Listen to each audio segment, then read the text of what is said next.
Hello, everyone. Welcome back to Pencils and Lipstick. I'm Kat Caldwell, and today we have an interview show for you on this 184th episode. I am talking to JB Favour, and we're talking about ghostwriting. JB Favour is a ghostwriter herself, and so we are going to talk about how she got into it and what ghostwriting is and why somebody might go that route. I just want to validate everybody out there who has a story to tell and might not want to write it themselves, or maybe you've tried and it's just not your cup of tea, or you just don't have the time. Believe me, there are lots of books put out in the world every year written by ghostwriters. And these writers are very talented writers. They are people who can capture the voice of the narrator, which would be the person whose story it is, and put it onto paper exactly how that person wants to tell the story. I have talked to several ghostwriters throughout the years, but JB was kind enough to say that she would come on the show and kind of put a face to ghostwriting and tell us how she got into it and tell us what the benefits are, how it works, what you might need to bring to a ghostwriter, what it might include as to work for both you and the ghostwriter, and any other question that you might have. I encourage you to check the show notes. I have JB's website linked there. You can follow her on Instagram as well. We talk about her poetry that you can check out. You can check out her books that she has worked on her website. And really, if you guys think maybe that is a viable option for you, check her out, see what it's all about, what ghostwriting's about. Go to LinkedIn. She said she's more active there and you can ask her questions.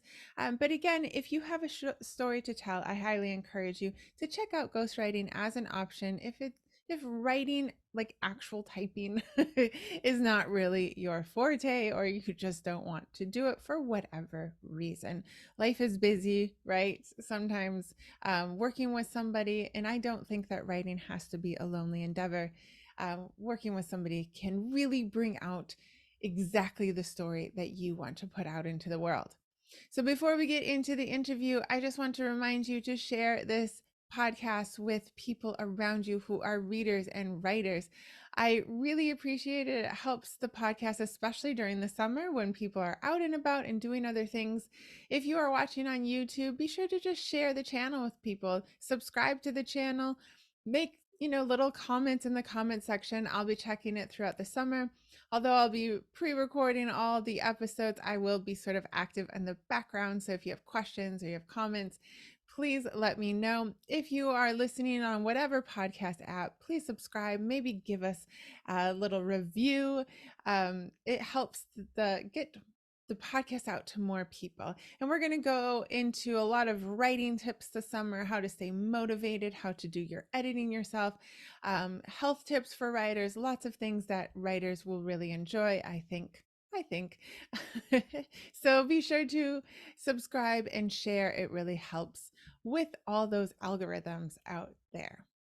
So now that we have that out of the way, be sure to check out the retreat as well if you are interested in coming to Spain and writing with us, working one-on-one, sometimes with me and Marcy, and sometimes by yourself, seeing the beautiful city of Toledo, Spain, eating wonderful food, not having to worry about making dinner for the rest of your family, but just being able to write, possibly brainstorm with the rest of us, and then write a little bit more, right? And you can get live feedback as you're writing. If you're interested in writing with us in Spain, be sure to check the show notes below or go to katcaldwell.com and you can find out more there as well. So let's get into the interview and talk to JB Favour about ghostwriting. All right. Hello, everyone. Welcome back to Pencils and Lipstick. Today I have with me JB Favour. Hi, JB. How are you doing? Hi, Kat. I'm doing great. Thank you. How are you doing? Good, good. I'm so excited to talk to you. So we have a friend in common, Stacy Juba, an internet friend. But before we get into it, could you just introduce yourself to the listeners? Tell us where you're from and a little bit about who you are. Okay. Hello, everyone. Welcome to the Pencils and Lipstick podcast. My name is JB Favour, and I am a ghostwriter and a poet as well. So Ooh. that technically means that I help people write their stories. Oh, that's amazing. Yeah, I'm really excited to talk to you about ghostwriting. I think that it's an incredible skill. So, what exactly got you into ghostwriting in the first place? Like, what about or writing in general, I guess? Okay, so about writing in general, I've always liked. No, that's the mistake. I've always loved to write actually. So when I was little, I used to have this journal. I still have my journals, but I used to call it my sad journal. And I just like to put my sad thoughts. So if I was having a bad day, I had this little note. I just go in there. Oh, someone made me upset today. This, just and I just scribble it in there. And it often bonded very well with poetry. So once Okay. I expressed how I felt, the next thing automatically would be to write a poem about the kind of feeling or the kind of emotion that I was feeling at the time. So I just knew that I liked to write. And if people saw the stuff that I wrote, not the journal, of course, but like my poems, they'll tell me, this is really good. This is good. And having a very imaginative mind, I'm always, scribbling stuff that look like scripts, back in the day. And I just write a little short story and pass it out for my assignments. And my teachers would be like, this is a really good story. Where'd you copy it from? I'm like, no, it's from my head. So that was how I knew that I could do a good job with writing. And it was just Yeah. something that came to me effortlessly. But it wasn't Oh. until a long time that I eventually learned that people could pay you to write. I had no idea. I think this happened. This is like cross cultural. Like I can write, but I better go get a different job. Like to be paid. Like so many of us think that we can't be paid. So then, did you go on to do something else before you got into ghostwriting? Yeah, exactly. So, I'm African, Nigerian especially, and you cannot be a Nigerian child telling your parents that you want to be a writer. What is that? Well, go write at your spare time. You can't be a writer in my house. So that doesn't happen here. So what I did was, I did what every kid, going to school. I studied medical laboratory sciences, and that's the field that I actually was in because growing up, I thought, just go be a doctor. Because, Yeah. that's what one of the prestigious things you could ever become as an African child, and the culture back home. So that's what I studied. But it was during before COVID actually that I sort of like decided that I wasn't going to practice my field anymore. I was already writing before that time, but I was sort of trying to combine it, still keep the job, right? But COVID, I'm like, no, hands down, stop everything. I've been wasting my time. This is not something I'm passionate about. I want to do stuff that I'm passionate about. Let's chase it head on. Yeah, and I think like the world has changed so much, right? So our parents, I mean, you're younger than me, but probably they didn't grow up with the internet. Like my parents didn't grow up with the internet. I barely grew up with the internet.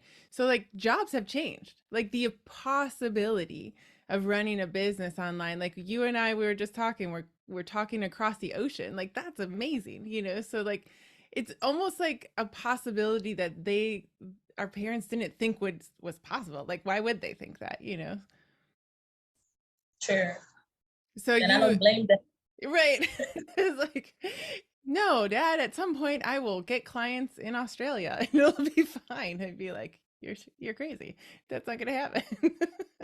So you went through all of the medical training. So you are a trained, you're like, nope, we're done during COVID. You want to just go full on writing. Actually, I just got the basic educational degree. I didn't practice because I was supposed to go for a year internship, all that practice. Oh, But right. it was like that I quit, so I didn't go for that. It's more like I just get the degree, put it in my bag, and I'm done. That's what I did. If you ever have to fall back on it. I mean, COVID changed a lot, right? Like it's a big deal. Like we're 3 years out and maybe we can sort of keep moving forward, but it was a big deal. Like we need to not forget. Like shutting down was big. So you were writing before that though. Were you writing your own poetry? Were you doing your things or were you already ghostwriting while studying and getting uh and working? Oh, I was already writing, but it Okay. was it was after during the COVID time that I actually took it more like a career sort of. So I was Right. already ghostwriting. but I Oh, was ghostwriting with work and other things because I wasn't really sure that I could balance. Because there's an inside joke that we authors have that authors are not really rich people. And I was there in the writing world, and I was seeing that oh, there's not so much money, and we have bills to pay. So it's like, do it, be broke, don't do it, and have something to fall back on. But it was COVID that taught me because when COVID came, the jobs were gone.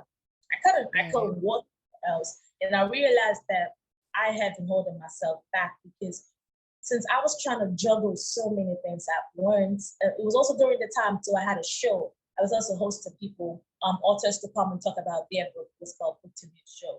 And because I was juggling different things at the same time, I couldn't focus on one because Right. ghost is a career. So people think you can't really make writing a career, but I disagree. You can Mhm. make it a full-time career. In fact, it's a whole big career. It's a whole lot of work. And because I was divided, I couldn't give it the attention that it needed. And so it wasn't growing the way it was supposed to grow. I was getting clients, I was doing some freelancing, but it wasn't enough. And I didn't even know that there was a lot more to just being a ghostwriter. You have to actually make people know that you are a ghostwriter, and that involves some serious marketing. And I wasn't doing that because my time was divided. But when COVID came, I realized that the whole thing that I was worried about was gone. COVID took it all. And the only Right. thing that I could go back on was writing. So I realized that I could actually live without those jobs. I could live without all this divided attention and just do my thing. I just did that. Right. So, That's an amazing like epiphany though, to be like, oh, what thought I was falling back on, actually I'm falling back on my writing. Like what a reversal there to be like, oh, when you take that away, because no one would have ever before COVID thought, right, that they would actually take away the medical, like the world would take that one away. So right. I think that's true though, like with any writing or any business, if you're divided, like in your focus, it's hard to really have it grow, right? Yeah. So you were already ghostwriting. How did you start out ghostwriting? Like, how did you decide that that was something you wanted to pursue? Okay, so because I've been writing and I've been doing poetry for a while, I already had the skills, which Hmm. is the very number one thing you need to have if you even want to consider becoming a ghostwriter. But it wasn't until later when somebody tagged me to a post. So here's how it went down. I used to put out this poetry. So I've graduated from just writing it in my journals to actually putting it out on social media.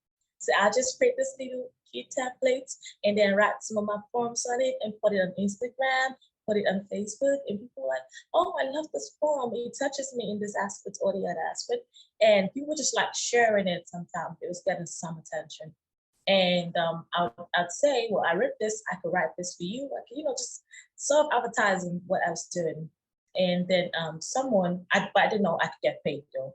So a friend, she'd been like seeing my poems and all of the stuff that I've been putting out. And she saw somewhere that somebody, a coach, mentioned that she was taking in students. She wanted to take in students, but these people had to already be writing. Okay, so Mm. she's going to give you like a paid test. And if you pass the test, then you get to be a part of a team. Now, the good thing is because you're already writing, she's not going to be teaching you how to do it. She's just going to be teaching you how to monetize the skill, how to Oh, scout and get gigs. And this person that saw it, she tagged me to the post. And I went there, I saw it. Oh, wow, she's just looking for a team. Okay, maybe I just apply. And I applied. I sent my application in. She said, here's a prompt. Write a story off this prompt and send it over. You've got 2 days. And I don't need 2 days. This stuff I do for free. And I just put straight up and I got there. I didn't really take it seriously. It's just something you don't even know that it could be like a career. So I right. just put it in. And I got a few days after that, she said, I really love to prompt. It was so good. I'd love to have you on my team.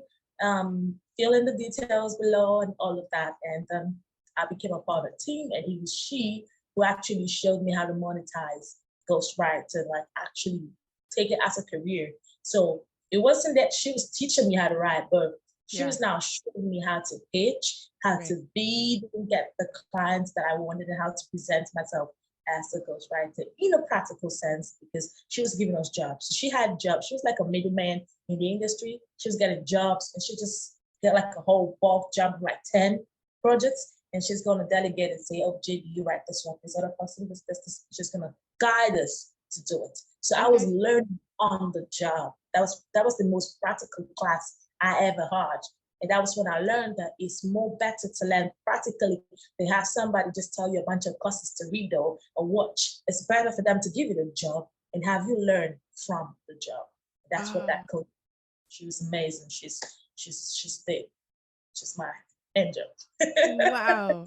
Oh, that's Yeah. really cool because I can imagine like even if you know how to write, and it sounds like you write really well, was ghostwriting a skill of like that you needed to learn? Like were there still things about ghostwriting in particular? Because well, tell us first of all for anyone who doesn't know, what is ghostwriting? Like what is your job as a ghostwriter?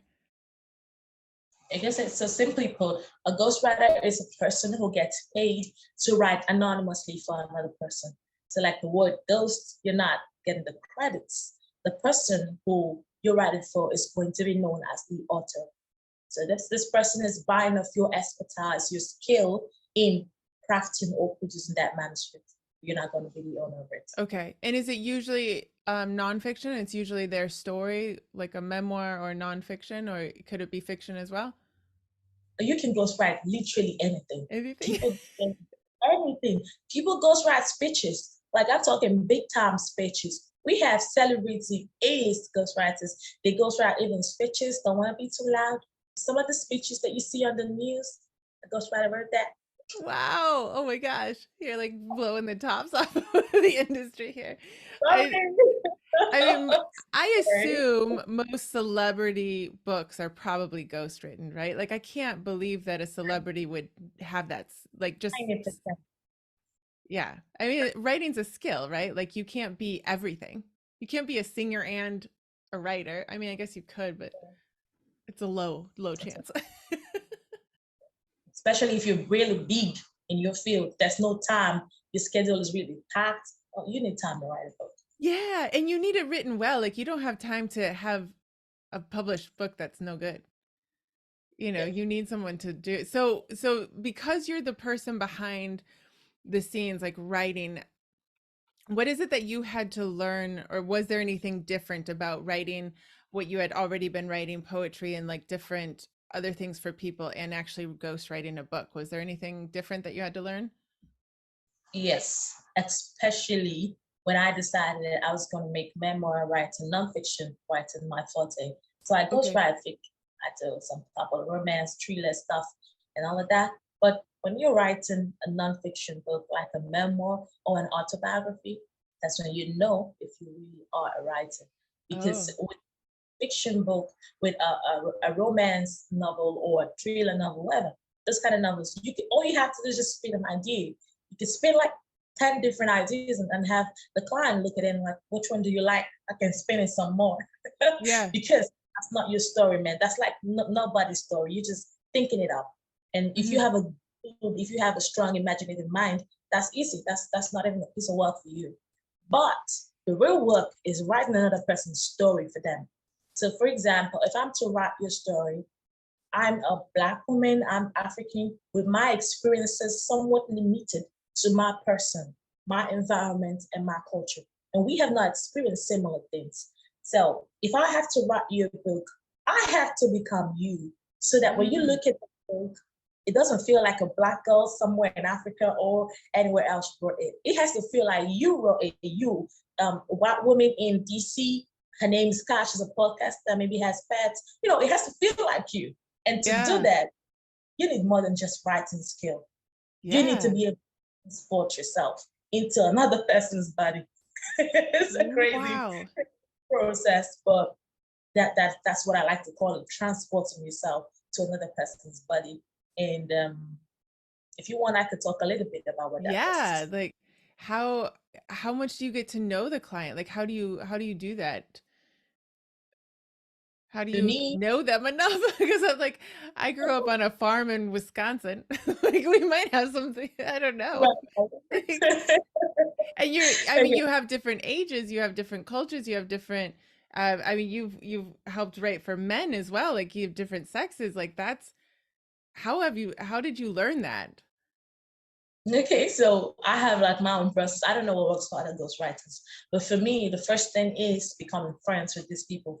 So first of all, either I'm pitching to the clients that I'm proposing to write for them, or they're actually talking to me or proposing that I write for them. So either ways, I have to hear your story first of all. So just like a brief overview, I need to know what kind of story that you're writing, and I have to be interested in your story.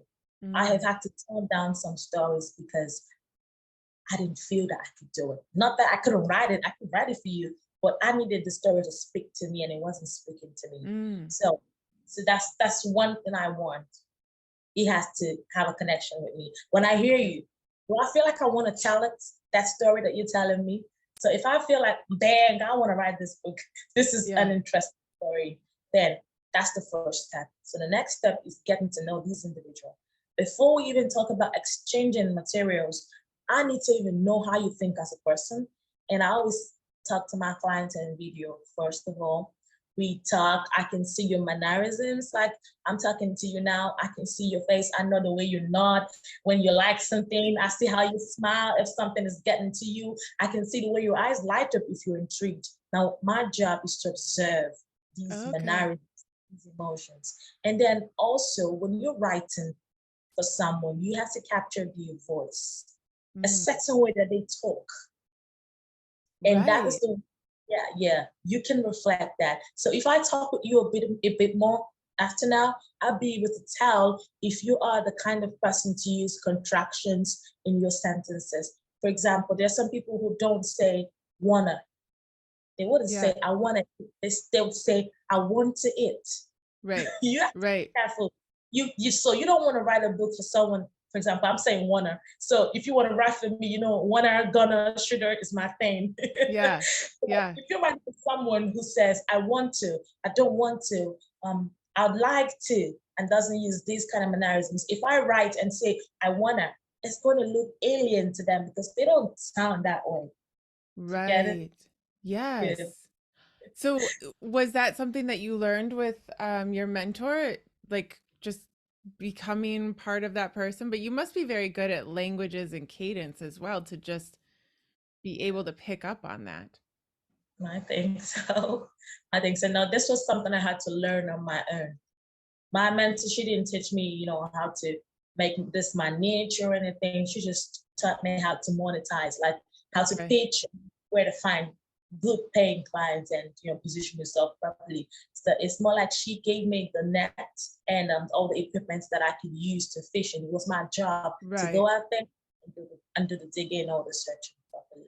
Well, I can tell that this you're very passionate about it because if you really want to write the book well, you have to, like you said, you have to write it in their voice as though you are inside their body. So you have to be passionate about that.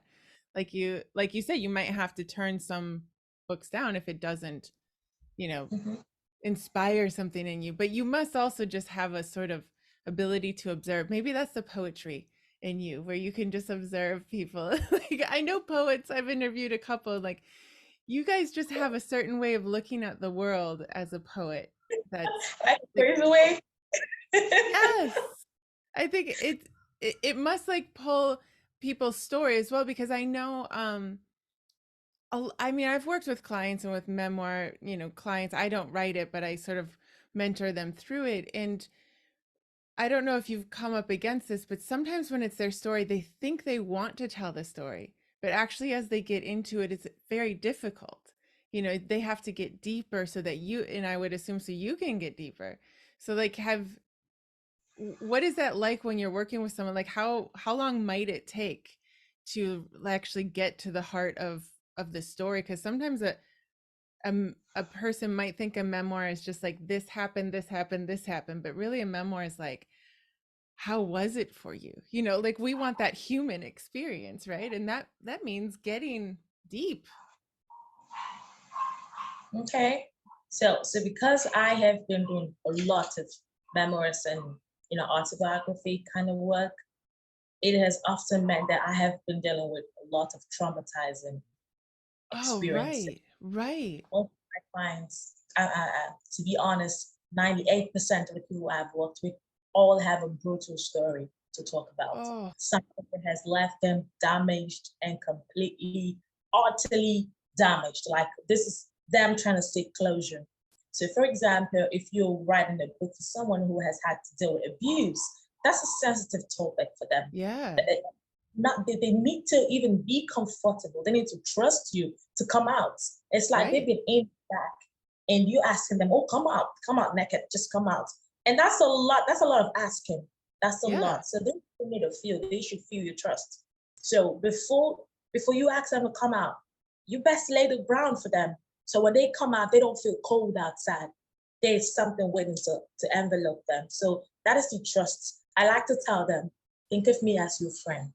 And this is a process. You and me were healing together. And sometimes when they tell me their stories, when we talk, before we even start writing, it's always a moment of just two people opening up. And Mm, if it's a story that I can relate to, I tell them, I feel you. right. I let them know that I am utterly sympathetic to them. Sometimes the stories even make me cry. So it's often a case of, oh, I'm sorry, you went through something like that. And they're like, oh, no, right? And we Oh, just cry on ourselves there. And yeah. to know that this story is utterly painful for it to make a stranger like me cry. And I'm listening, so Yes. I don't even know if I could tell my story if I was you. You are so brave. And Yes. listen, I will help you. I will help you. We're going to do this together. And someone listening to this is enough to tell them, maybe I can trust this person. Maybe we could Right. do this together. And so they're willing to take the step little by little. Mm-hmm. And I try my best to input that emotion in the book because it's something it's a big deal for them to tell you this. It's something you should handle like a fragile object. Okay, be careful with these emotions and tell it that way. Don't ruin it by trying to put your own emotion. Just tell it the way they gave it to you. They gave you something, put it back to them that same way. So I just express it there, and when I show them the first sample or the first draft, they're often motivated to come out boldly because now they're like, Right. this Okay. this feels like a welcome, invitation to step out and tell you more. And that's how it goes out from Wow. That's very cool. I think that's very cool that you are able to do that. Like it takes a certain personality to be able to listen to that many different stories. Like there's so many stories of trauma in the world and to be able to pull it together and put it into a book for them and like that's very cool. That's very amazing. Like I'm very there. impressed. I think the key is listen, not like an author. I tell my Yeah. students that listen, not like an author or ghostwriter, just listen like a human being. Because Mm, if you have someone talk to you and you're interested in how you're going to ghostwrite this, you're going to miss out on the emotions that they're sharing with you. But if you just drop all that ghostwriting thing in your head, just drop it. They're talking to a human being. You're not some robot. Sit down and listen to this person talk just like yeah. a friend to you, then only then will you be able to get the right emotion that you'll translate in your book. So after you've listened, you can now think about what to do with these emotions that they've given to you. It Huh. works all the time. Yeah. I think that's amazing. So So you started ghostwriting before COVID, but then you really got into it. Like ghostwriting is your business now, but you also do a couple other things. Is Yeah. ghostwriting the main part of your business, or is it just a part and the other things are sort of share together? Okay, so I've been ghostwriting for like 5 years now, 4 or 5 years Okay. now. So yeah, give or take. So ghostwriting is something that I am super passionate about. Yeah, I can It's tell. me. Yeah. It's stuff that like to do. I like stories. You give me a story and you've given me, it's like you've given me food. And I just like to tell it. And maybe it's because I've been telling stories of people who been through traumatizing situations. So for me, it feels like I'm doing my part in, Yeah. a better place, because these people, when we're done, they're like, you have no idea what this means to me, and I can tell because they are Right. so. It's like a closure for them, and it's like I'm healing myself too because I'm broken as well. And these stories, they have no idea, but they inspire me to want to be a better person. So Right. ghostwriting is something that I'm passionate about. But corporately, after COVID, I decided to create an agency. So that's like the business side of me, but it's separate from ghostwriting. I am a ghostwriter, but I Hmm. have a company that I run when I'm not ghostwriting. It's a content and branding agency called Okay. FaceFed. Yeah. So That's I have a very, team who work there, but I kind of like supervise, and that's stuff that I also like to do. Branding involves telling stories as yeah. well. So I get to use that skill in there to help. Yeah, yeah, that it's true. There are so many ways to tell a story in this world, right? Visually and written as well. And do you teach people to become ghostwriters, or will that be part of you at some point, or do you just want to keep the ghostwriting separate, just you? Oh, I coach people. I coach people to become ghostwriters as well. So what does that look like for somebody who thinks that they're good at writing, or they know the basics, I guess, about writing? What if they come to you and they think, well, this sounds cool to be able to help somebody bring a story into the world and be the writer behind it? What does that look like to be trained as a ghostwriter? Oh, basically, like you said, you must have some skill. You must be a writer. I'm not teaching somebody how to write. That's a whole lot. That's I don't think I can do that. Teaching someone how to write. That's basically like teaching someone English. I don't know if I can do that. So you have to have, be a writer, have some written work, maybe even some published stuff. Not compulsory, but at least I have to see that you love to write, because mm, yeah, eventually you might even get good money, get paid and all. But as you go on, you will discover that there's a lot more to it, ghostwriting, than just having the money. Because after the adrenaline and excitement of the first cash sets in and expires, then there's the work to do. You need to actually love it to want to finish it. If not, it's going to be a struggle to finish the book after you've done the money. I tell you this from experience. That's why I don't pick a story that I don't like, because after the money comes in, ah, why do I even have to do this? yeah. But if I love the story, I'm invested in it. Oh, it's no biggie. No Yeah, biggie. I can imagine. It's like anything in business, right? We sort of hone our, like where we want to have the niche. Like you said, you could probably write many, many things, but what makes you so passionate is the memoir. So what does a day look like for you when you found a story that you want to write for a ghostwriter? Like, do you guys have timelines, like a deadline? Like how does that work out, just like the business wise, just so that people understand that it's not like, oh, I get money and I sort of write a story. Right, Take the right. romance down a little bit on the Okay, okay. So basically, it depends on what I'm writing on. So if I'm Mm. just writing about something that involves me to do research, which most of my jobs involve, because Oh, I hadn't thought of that. So it's all talking that to the person but also researching. there's a Okay, lot. okay. Let me use an example. One of my last projects, I had to write about someone who was in coma for a year, almost a year, I think. Oh, And wow. yeah, and I don't know anybody who's been in coma. I had to research, well, the situations that could lead to a coma, and eventually how long, because we had to get it right, because you have no idea if a doctor is going to be reading that book and they're going to say this is wrong, this is incorrect. So I had to make my research to know how long someone who was in this condition can stay in coma. What are the do's and don'ts for patients in coma, because the characters has family members around. We don't want the family members doing stuff that they shouldn't be doing, you know so Oh, exactly. So then I had to also research what the effects of surviving a coma can have on a patient. So I'm not over exaggerating. okay. While I'm going to do the storyline, I want to keep the facts, in line as well. So I had to read up on that. I even had to make a call to a doctor that was he specializes in neurosurgery and a couple of other things, but he was like in the spine and neurosurgery department because the character that he was writing for lost the ability to control his legs.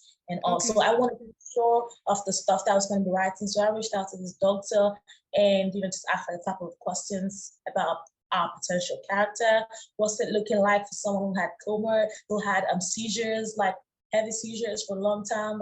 What's it like for this person? Just ask these kind of questions. And I used that to impute in the story that I'm writing. I've never experienced it. And then I also asked people who have had to deal with people who, they have relatives or friends who were once in coma. What was it like caring for these people? How did you feel? What are the challenges? So I could have my characters experience them because I cannot relate to it. And it was a memoir, but it was kind of like a fiction style memoir. So I wasn't even having the potential client's emotions to count on here because the client does not have that Was in a emotion. coma. Yeah, wow. Good. So I had to get these emotions from elsewhere, and I even had to watch a movie as well. I watched a movie on Netflix. It's me. It starts Me Before You. Really sad story. Yes, And it is. you know it. Yes. Oh, great. So Yes, even in the school, tissues. Get your tissue box before oh, you. oh, we talk about it. I had already watched the movie a while ago, but this project made me go back to rewatch it Right. because the guy was in a wheelchair as well, and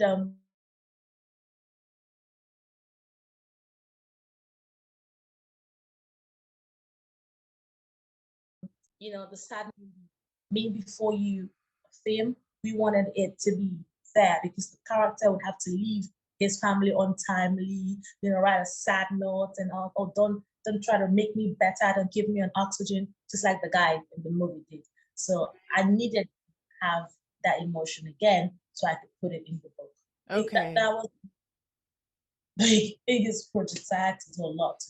Yeah. So it's not just right. You can't just be good at writing. You have to be willing and good at research and getting the emotions of the other people and getting the things that are happening around them, whatever that might be.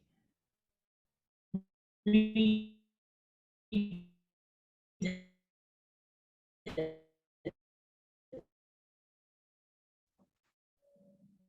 you hear me? Yeah, you're back. It's okay.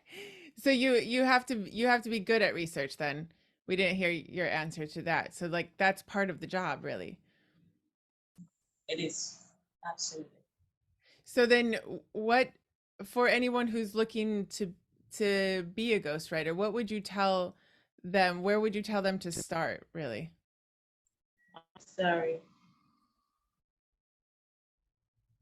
Yeah, Sorry, keep getting cut. yeah, it's all right. Did you so where would you tell somebody to start if they wanted to pursue ghostwriting? I'm going to say if you haven't done it before, like if you haven't ever ventured into the field of ghostwriting before, um, one of the things that you have to do first of all is to hone your communication skill because you need to have a great deal of communication to be able to get an emotion from a client and translate it into your own, but without losing the person's voice. Right. A lot of Right. work. So you might need to have a coach because if there are people who can tell you absolutely how to do it. And two, people often forget that there are courses available. You could take classes, you could take courses if you don't want to have a coach. These things are important because there's a lot that you cannot learn on your own. You might Okay. be so good at writing, but you need assistance. And talk to other ghostwriters. Feel free to ask somebody questions. I survived this far because I asked questions. I don't know stuff. I asked somebody. I don't know this. I asked Stacy, our friend, before we came here. I'm like, do you know any podcast I could come on? And she told me about you. And if I didn't ask, I wouldn't Yeah. know. I wouldn't to meet you. So ask questions if you're starting out, and that's the easiest way. You can ask Google too. I mean, I ask literally everything. It's there. You have to read up. You have to read up, and two, read books too. There are some Okay. guides some books that help you with your writing. Yeah. There are a few, I can't really remember their names now, but there are a lot of books that are there to guide you. And they say from experienced writers, read these books, they can also help you as well. Okay. Very cool. So if somebody is looking to possibly, maybe somebody's thought they were going to write their book, but now they're thinking, oh, maybe I could just um, get it ghostwritten because it's still their story out in the world. Where can people find you, both like online, like social media and your website? Okay, so I'm very active on LinkedIn. Okay. That's easiest place to get me. Just JB Favour. I think I'm the only JB Favour on LinkedIn. Sorry, I'm Wow, just. good for you, man. That's Is that even possible? I think that's like a million of us. But I'm JB Favour with a capital letter all through all caps. JB Favour, and yeah, I'm very active on LinkedIn and on Twitter. I'm also active there as JB Favour. Basically, all my handles are JB Favour. And JB if you Favour. do a quick Google search, I have an optimized profile on Google, so you can just do a quick JB Favour search on Google, and you'd find literally everywhere you could contact me with. And my website is on Journal Portfolio. It is jbfavor at journalportfolio.com. It's like a website portfolio. You can reach out to me there. Awesome. We will also have the links in the show notes, but so that if somebody's driving or whatever, they can get your links there. But yeah, JB Favor is very very easy across the board. You can find her if you are looking to possibly be a ghostwriter. You can ask questions as JB encourages you to do, and if you're thinking about maybe writing your book is too much and you just need somebody to help you with it and maybe ghostwrite it for you, I encourage you to reach out to JB. Thank you so much, JB, for coming on the show and across the waters. I hope to have you on again soon sometime. All right, thank you. I think this was a really fun episode. I love talking to you. It was Thank you. really cool. Yes, Thank beautiful you. question. You got great host. Thank Thank you. you.